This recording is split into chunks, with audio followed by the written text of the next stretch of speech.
Assalamualaikum warahmatullahi wabarakatuh. Alhamdulillahi rabbil alamin wal 'aqibatu lil muttaqin wa la udwana illa 'alal zalimin. Allahumma shalli wa sallim wa barik 'ala sayyidina Muhammadin wa 'ala alihi wa ashabihi ajma'in. Jemaah salat dulu yang dirahmati Allah. Pada kesempatan siang hari ini, marilah kita sadarkan kembali ingatan kita pada satu kisah tentang Nabi Isa dan 3 potong roti.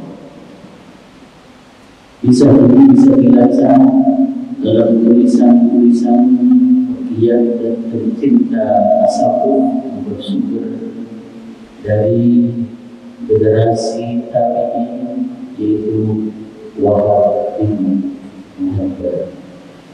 Dikisahkan suatu saat Nabi Isa tengah dalam bepergian dan beliau ditemani oleh seorang sahabat beliau. Karena perjalanan itu cukup jauh, Nabi Isa membawa bekal 3 potong roti. Di tengah perjalanan, ketika merasakan satu kelelahan, kemudian Nabi Isa dan sahabatnya ini menepi di bawah pohon dan kemudian istirahat sejenak sambil menikmati roti yang dibawa. Satu diberikan untuk sahabatnya sambil dimakan sendiri oleh beliau dan masih ada sisa satu. Setelah 2 potong roti ini dimakan, kemudian Nabi Isa turun untuk ke tepi sungai dan minum air. Namun sekembalinya dari sungai, Nabi Isa ini tidak mendapati 1 potong roti yang tersisa. Lalu ditanyakan kepada sahabatnya, "Wahai sahabatku, engkau di mana 1 potong roti yang tersisa?" Sahabatnya ini kemudian menjawab, "Aku tidak tahu." Dalam batin Nabi Isa, pastilah sahabatnya ini yang mengambil karena tidak ada orang lain yang menemani beliau selain sahabatnya. Kemudian Nabi Isa melanjutkan perjalanan. Nah, di sini kemudian Nabi Isa memperlihatkan kekuasaan Allah. Di tengah perjalanan ada 3 ekor rusa yang melintas.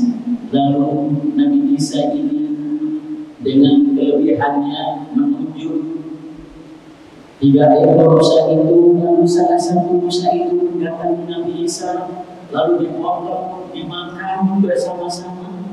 Setelah tulang belulangnya ini terkumpul, kemudian Nabi Isa berdoa, "Ya Allah, dengan ridho dan izinmu bangkitkanlah kembali rusa ini." Kemudian rusa ini hidup dan dia bergerak seperti sedia kala. Nah, saat itu kemudian Nabi Isa bertanya kembali kepada sahabatnya, "Wahai sahabatku, dengan kekuasaan Allah yang aku perlihatkan, aku ingin bertanya sekali lagi kepadamu, siapa yang mengambil sepotong roti tadi?" "Aku tidak tahu." Lalu Nabi Isa memutuskan untuk melanjutkan perjalanan. Nah, di tengah padang pasir kemudian Nabi Isa membuat gundukan pasir itu menjadi 3 gundukan. Dengan doa Nabi Isa, kemudian 3 gundukan pasir kecil ini berubah menjadi emas. Lalu Nabi Isa mengatakan, 1 gundukan pasir kecil ini yang berubah menjadi emas untukku, 1 lagi untukmu, dan 1 lagi untuk orang yang mengambil sepotong roti milikku. Barulah kemudian si sahabatnya itu mengaku, "Iya betul, akulah yang mengambil roti itu." Lalu Nabi Isa memutuskan untuk pergi meninggalkan sahabatnya. Di tengah perjalanan kemudian ternyata sahabatnya yang sudah memiliki 3 gundukan emas itu didatangi oleh 2 orang pencuri, 2 orang perompak, dan dia memaksa ingin memiliki. Tapi kemudian sahabat Nabi Isa ini menawarkan, bagaimana kalau kita bagi tiga saja, satu untukku dan dua untuk kalian berdua. Nah, kemudian si sahabat ini keluar untuk mencari makanan. Sebenarnya kita mencari makanan agar kita bertiga ini bisa makan.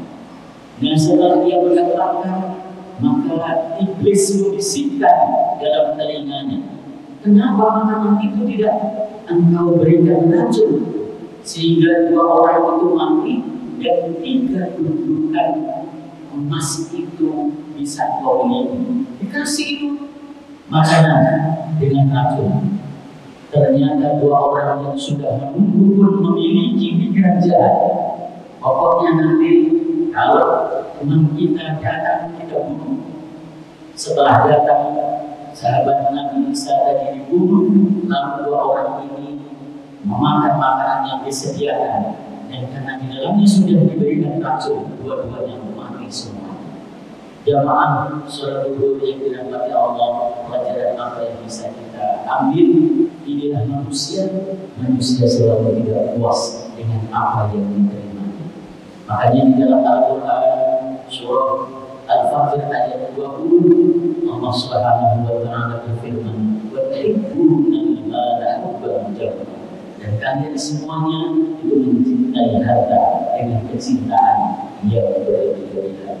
Mudah-mudahan Allah senantiasa memberikan kepada kita kekuatan lahir dan batin agar selalu taat dan tidak terpesona oleh kekayaan harta yang melimpah, sementara itu kita dapatkan bukan dari jalan yang dibenarkan oleh ajaran agama.